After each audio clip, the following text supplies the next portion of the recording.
Isso aí, pessoal. Tudo bem? Vamos lá, então. Prova nesse domingo.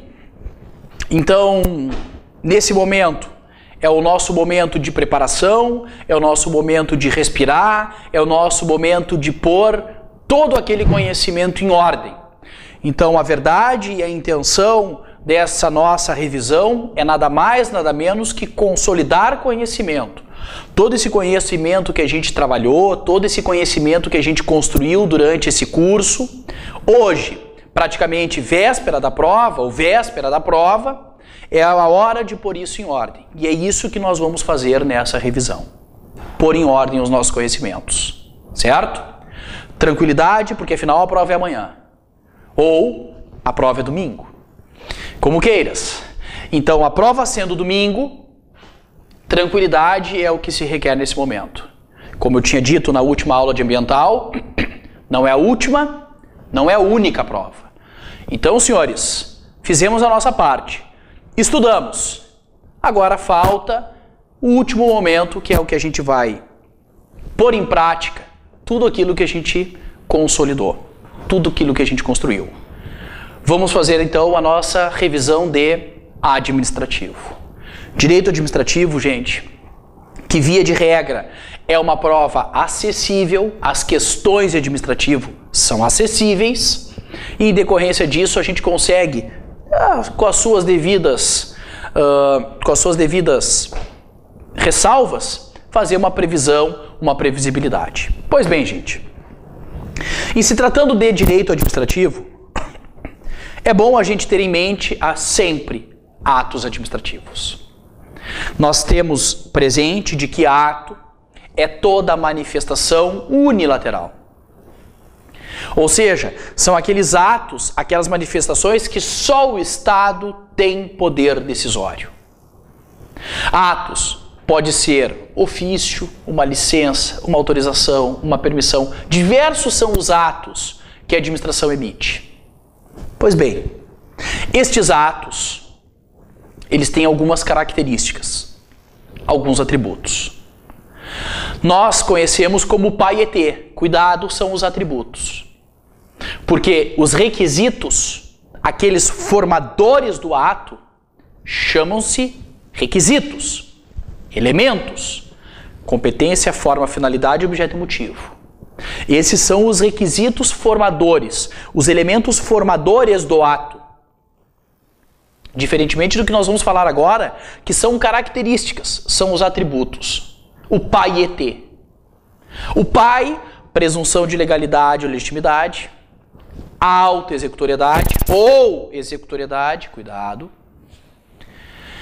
E o imperatividade ou coercibilidade. São sinônimos.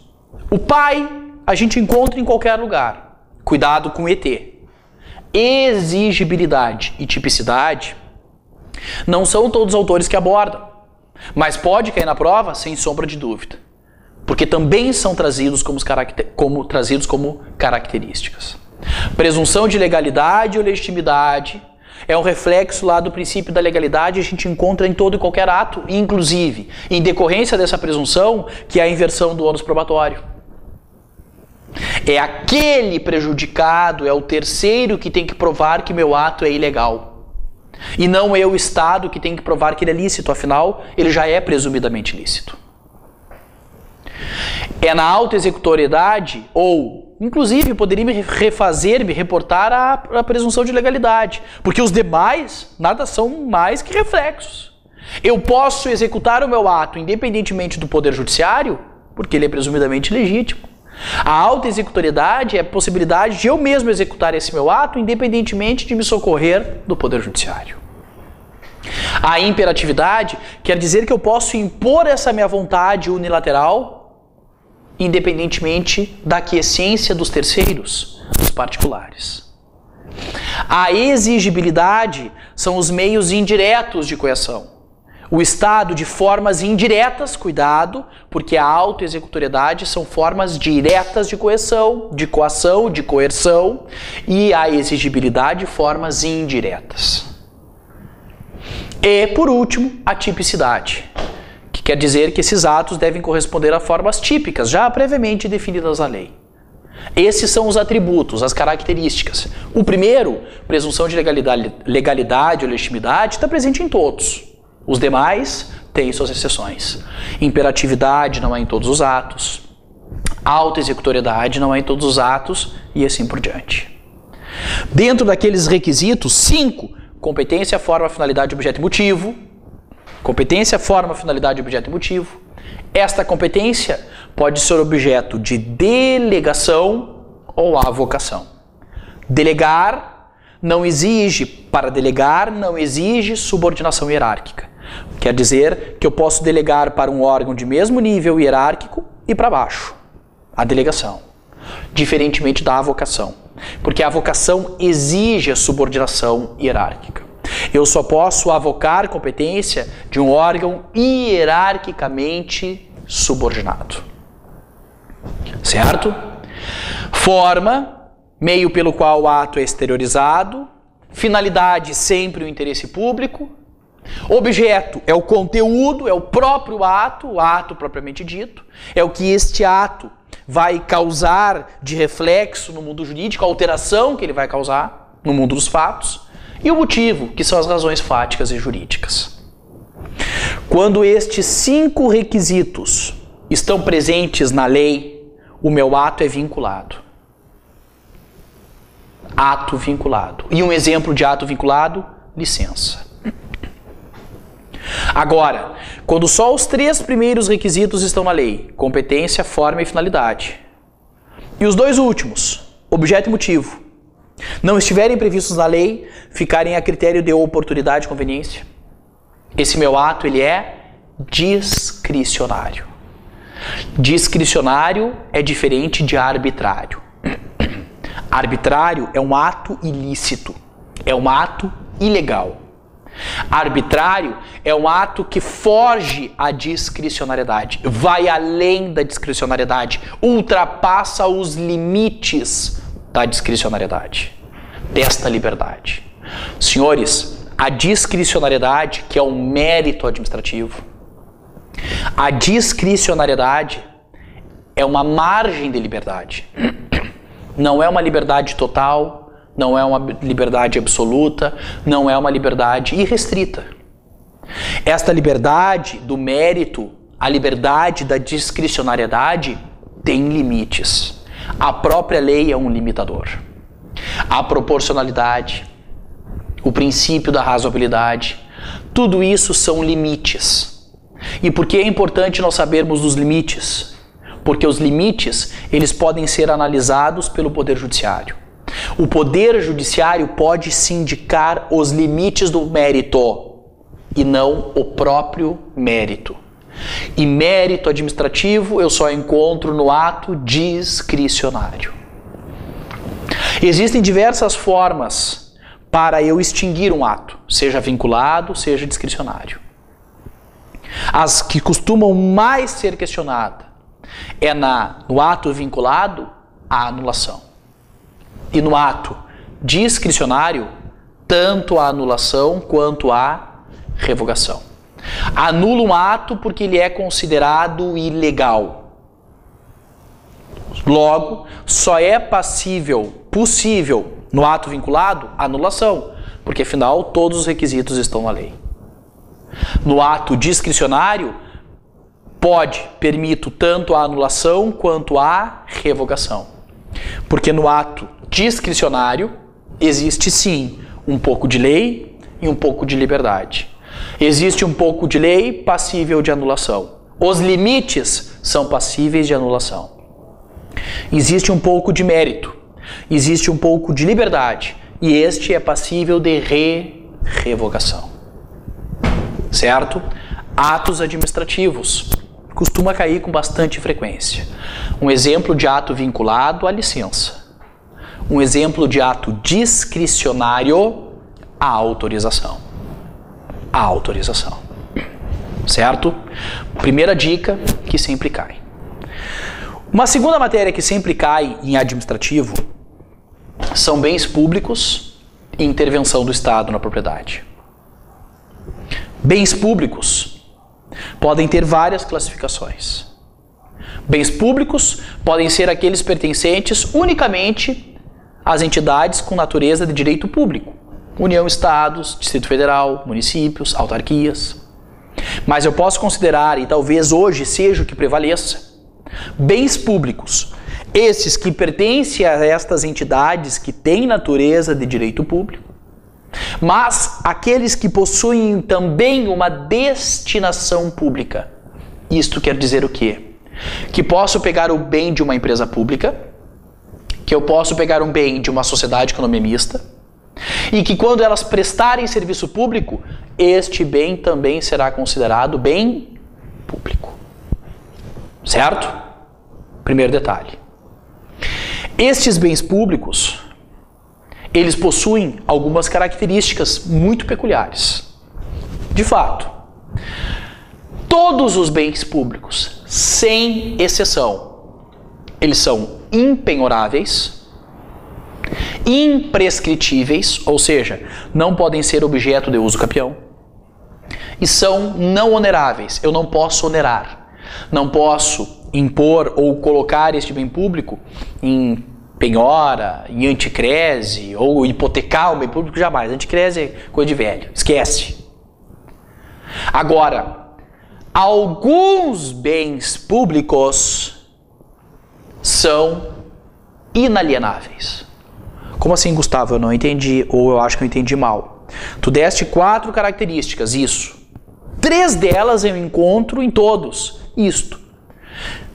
Mas o bem público é alienável? Tem certeza que não são todos os bens inalienáveis? Não, e é isso que a gente vai trabalhar. Quais são as 3 espécies de bens públicos? Bens de uso comum do povo, bens de uso especial e bens dominicais ou dominiais. Os bens de uso comum do povo, desculpa, e os bens de uso especial, estes pertencem ao patrimônio indisponível. E se pertencem ao patrimônio indisponível, eles não podem ser alienados. Então, os bens de uso comum do povo e os bens de uso especial são inalienáveis. Os bens dominicais ou dominiais são bens públicos? São. Quer dizer que é imprescritível e impenhorável? Exatamente. Mas esses bens dominicais ou dominiais, estes podem ser alienados. Podem ser vendidos. Por quê? Porque os bens dominicais ou dominiais são bens desafetados. Bem de uso comum do povo e bem de uso especial são bens afetados, por isso são bens indisponíveis. Quer dizer que eles possuem uma destinação pública específica, diferentemente dos bens dominicais ou dominiais, que por estarem desafetados não possuem essa destinação pública específica. Por isso, o Estado pode vendê-los. Não se esqueçam que é possível o Estado, sim, tanto afetar um bem quanto desafetar. Pode ser um bem que inicialmente seja desafetado e passe a ser afetado. O Estado constrói ali um colégio. E era um terreno baldio. Pode um bem público ser afetado e passar por um processo de desafetação. E este processo de desafetação tramita no poder legislativo. É uma lei que desafeta este bem. Ainda que há autores que sustentem, e poderia ser questionado na prova, que poderia existir a desafetação de fato. Como assim? Aqui era um colégio. O que aconteceu? Um terremoto. Mas uma coisa é certa, e aí o terremoto teria desafetado aquele bem. Mas uma coisa é certa, que já caiu em prova mais de uma vez. Não existe desafetação pelo não uso. Nenhum bem público vai deixar de ser afetado simplesmente porque o Estado deixou de usar. Nenhum bem público vai desafetar porque o Estado não usou mais. Mesmo que o Estado não utilize mais, esse bem vai continuar sendo afetado e vai precisar desse processo legislativo para desafetá-lo. As 3 formas que mais costumam cair em termos de utilização de bem público é a autorização de uso de bem público, a permissão de uso de bem público e a concessão de uso de bem público. Até poderia pôr a cessão, as 4 mais comuns. E não dá para errar, as 4 mais comuns e não dá para errar. Na autorização de uso de bem público, eu, Gustavo, utilizo o bem. É público? Sim. Mas eu utilizo num bem ou no interesse próprio, melhor dizendo.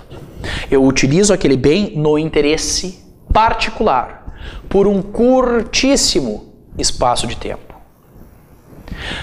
É ato unilateral, discricionário e precário. Então a autorização é unilateral, discricionário e precário. A diferença é que eu vou usar um bem público no interesse particular. E por tal razão, o período de duração é curto. Diferentemente da permissão. Porque na permissão eu vou utilizar também o bem público, mas no interesse da coletividade. E exatamente por utilizar esse bem público no interesse da coletividade, o espaço de duração, a duração da permissão é um pouco maior. E detalhe, também é unilateral, discricionário e precário. Então, tanto a autorização quanto a permissão são unilaterais, discricionários e precários. Mas a autorização, eu te diria, é extremamente precário, diferentemente da permissão, porque ela é precária, mas como tu utiliza o bem no interesse da coletividade, ela nem é tão precária assim. E a concessão, Gustavo? Essa é fácil, porque a concessão é contrato. Concessão, contrato. Resolvido. Ato, ato, contrato. Faltou um, tu tinha dito lá antes. Lembrei, cessão. A cessão é como um acordo de cavalheiros. Eu cedo um espaço, o Poder Judiciário cede um espaço de uma sala para o Poder Executivo colocar ali um núcleo de execução fiscal. Ou cede um pequeno espaço para a OAB colocar uma sala dentro do seu imóvel. Ou uma prefeitura cede um pequeno espaço para que o Exército instale ali um local de alistamento militar. Isso é cessão, um acordo de cavalheiros entre órgãos públicos. Dentro da intervenção do Estado na propriedade, nós temos a servidão, que é direito real de uso. É tão real que vai lá no registro de imóveis. A servidão, eu toco no Estado. O Estado está no meu imóvel e eu toco no Estado, na servidão. Diferentemente da limitação. Porque na limitação, o Estado também está no meu imóvel, mas eu não consigo tocar nele. Eu não enxergo o Estado, mas sei que ele está ali. É como se fosse uma força extraterrena, abstrata. Eu sei que ele está ali porque eu não posso construir um prédio de 40 andares ao lado do aeroporto. Porque a lei impede, é o Estado. Eu sei que eu não posso fazer minha casa na beira da rua, porque eu tenho que deixar a tal da calçada. Eu não estou vendo o Estado, mas eu sei que eu tenho que deixar. Na servidão, eu toco no Estado. Eu toco nos fios de alta tensão, nas torres. Nos fios não, senão eu vou morrer, óbvio. Eu toco nas torres, eu enxergo o Estado. Se eu escavar, eu vou enxergar o Estado lá embaixo, nos cabos de fibra ótica, oleodutos e tudo mais. Servidão e limitação mexem no uso do imóvel, assim como é a ocupação temporária, assim como nós poderíamos utilizar ainda a requisição administrativa. Todos utilizam, ou todos mexem no uso do imóvel. O tombamento mexe na utilização, diferentemente da desapropriação. Porque a desapropriação ela não se contenta só em alterar ou limitar ou condicionar o meu uso. Na desapropriação, ela mexe na propriedade. Eu deixo de ser o proprietário do imóvel. E quem passa a ser o proprietário é o Estado. Nem sempre. Porque o Estado pode desapropriar um bem para si e ali colocar um imóvel, um hospital, uma creche, um colégio. Mas o Estado também pode desafetar o imóvel para instalar ali um distrito industrial. Então, sim, os bens objetos de desapropriação podem tornar-se bem públicos ou não. Mas onde é que eu vou saber isso? Naquele ato inicial que vai declarar aquele meu imóvel de utilidade pública, necessidade pública ou interesse social. Naquele ato eu vou descobrir se esse imóvel vai se tornar um bem público, ou seja, vai ali ter um posto de saúde, ou se ele vai ser ali, aquele meu imóvel e demais outros, um distrito industrial. Pode ser uma colônia de pescadores, pode acontecer tudo isso. Para fins de reforma, pode acontecer. Certo? Aproveito mais esse período da desapropriação, dizendo que nós temos a desapropriação indireta. Quando o Estado não respeita nada, vai lá e simplesmente pega o imóvel para ele, aí é desapropriação indireta. E nós sabemos que o imóvel, ele pode ser desapropriado para se construir esse posto de saúde. E de repente aparece ali uma indústria. Mas como assim? Desapropriou para construir um posto de saúde e agora tem ali uma indústria? Espera aí, houve aqui uma outra destinação e isso tem o nome de predestinação. Dar ao imóvel outra destinação que não aquela que inicialmente ele me disse. E existem duas formas de predestinação: a lícita e a ilícita. Na lícita, continua majorando, continua preponderando, melhor dizendo, continua preponderando o interesse público.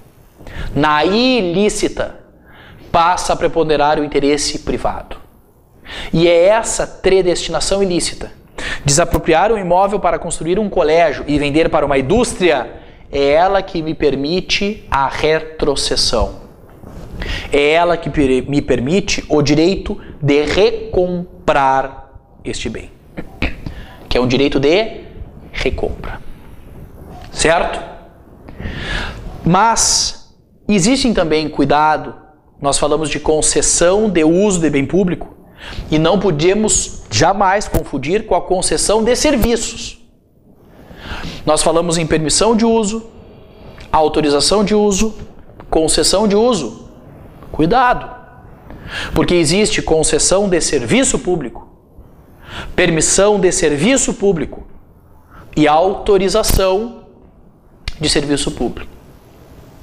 Se eu for fazer um pequeno comparativo, a concessão de serviço público e a permissão de serviço público são contratos. A autorização de serviço público, este sim é ato. Tanto é que a gente brinca, autorização. A autorização é o único que ficou com ato, mas a concessão é por contrato. Concessão de serviço por contrato. E a concessão e a permissão por serviço público, também contrato. A diferença é que na permissão de serviço público, nós temos um contrato precário. Por que ele é precário? Porque a permissão de serviço público, onde diz que o contrato é precário, ele é precário porque ele é revogável. Diferentemente de um contrato de serviço público, onde é um contrato mais rígido, mais firme. E não te esquece, concessão, concorrência, contrato. Se nós formos falar, é concessão florestal, Gustavo, caiu lá concessão florestal, concorrência. Não, caiu concessão de serviço público, concorrência. Não, mas caiu concorrência. Não, mas eu falo, concorrência. Se tu me disser concessão, eu te direi concorrência. A concessão exige modalidade de licitação chamada concorrência e sempre vai se instrumentalizar através de um contrato. Sempre através de um contrato. Esses nossos serviços públicos, posso pegar o contrato de concessão, ele pode ser extinto por diversas formas. 3 são os que costumam mais cair e que são as mais diferenciadas.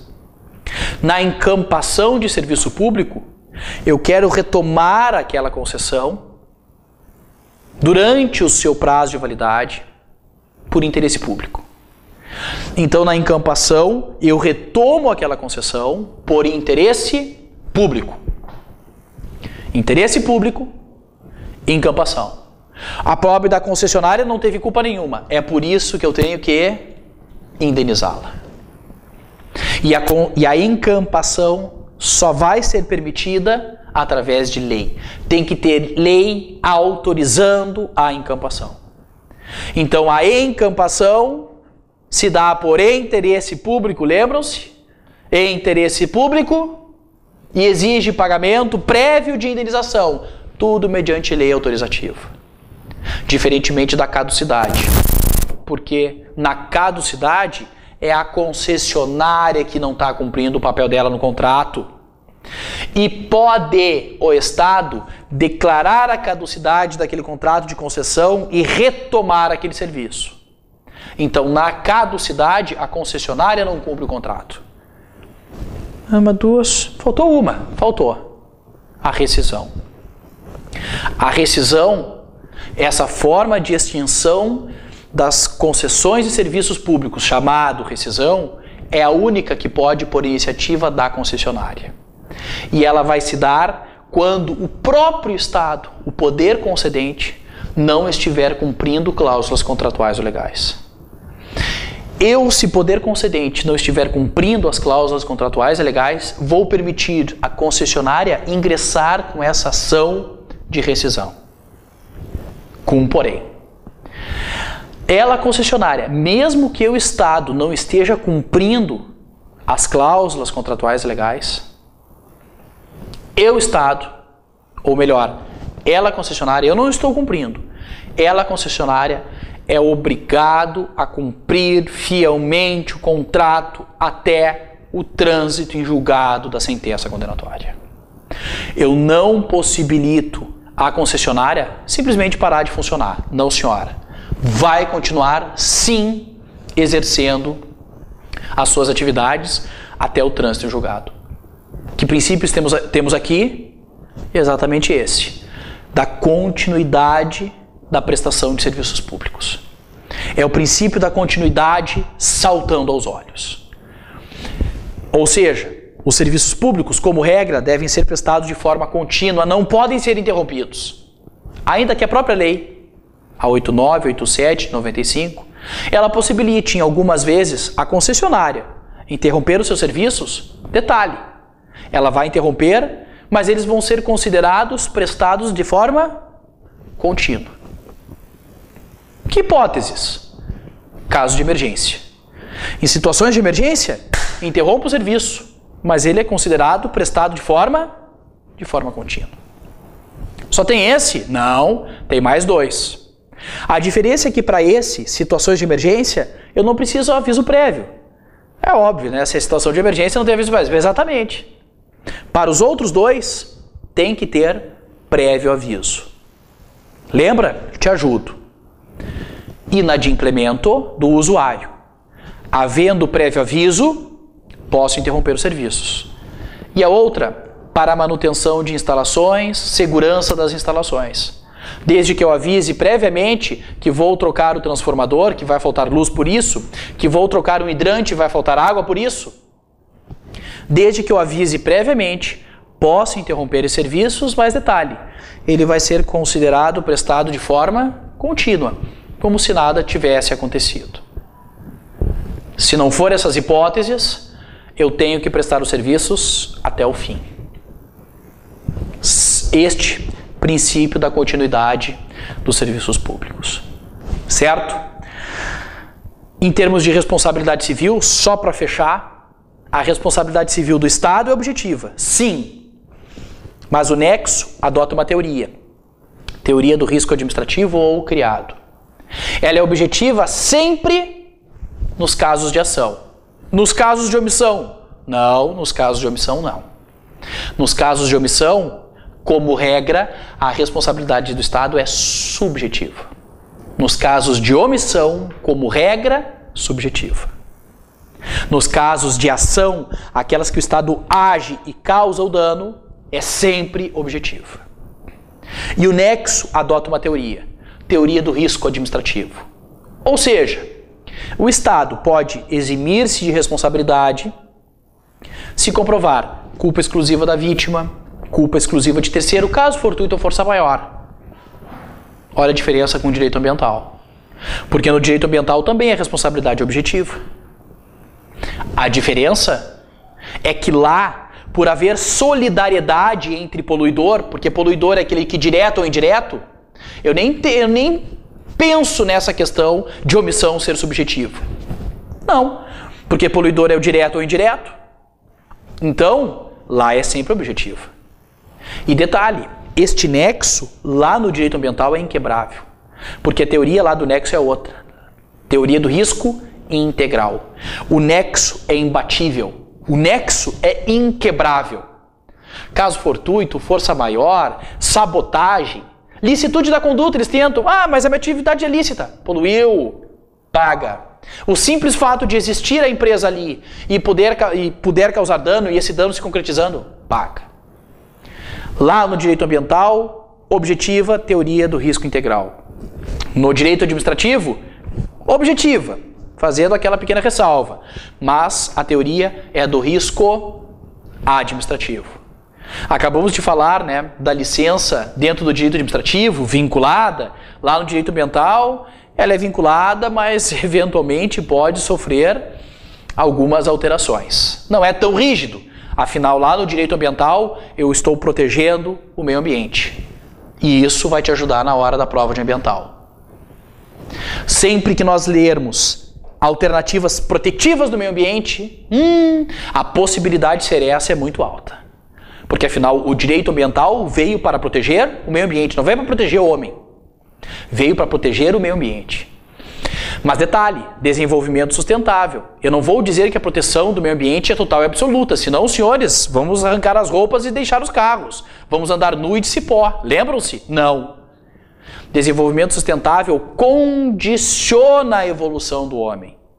Então, sim, o homem vai continuar se desenvolvendo e degradando. A única coisa que eu também quero que ele ajude a preservar.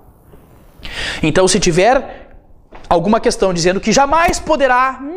difícil, hein? Jamais poderá causar dano, porque eu respiro, eu causo dano. Então, as alternativas que me vêm e que são protetivas ao meio, provavelmente essa vai estar correta. Proteger o meio ambiente, provavelmente. Aquelas alternativas que vêm, dispensa isso, dispensa aquilo. Dispensa? Olha, bem difícil, bem difícil. Ela vai dizer, não dispensa não, ainda que... precisa de licenciamento, ainda que tem que ter audiência pública. Muito provavelmente essa está protegendo o meio, essa é a correta. Certo, gente? Estão aqui breves dicas de ambiental e de administrativo. Ambiental agora no finzinho, mas mais aprofundado em direito administrativo. Tentem ao máximo fazer a prova, não como a última, nem como a única. Mas simplesmente mais uma prova. Tire esse peso das tuas costas. Vai tranquilo. Afinal, é tua vida. É tu que está decidindo a tua vida. Vai tranquilo. Satisfação a gente brinca, dá para porteiro. Não é o nosso caso. Então, passamos rapidamente o nosso conteúdo de administrativo, um pouquinho de ambiental. Ótima prova. Relaxa. Vai, bota fé que provavelmente... na segunda fase, a gente vai estar junto aí, quem sabe, se for a tua opção, a segunda fase de administrativo. Se não for, tenho certeza que os colegas de tributário, de trabalho, de penal, de civil, vão te auxiliar da mesma forma. Beijo no coração, até uma outra oportunidade, quem sabe fazendo um pós, quem sabe nos encontremos, quem sabe num foro lá no tribunal. Beijo no coração de vocês e até um outro dia, pessoal. Boa prova! Tchau, tchau!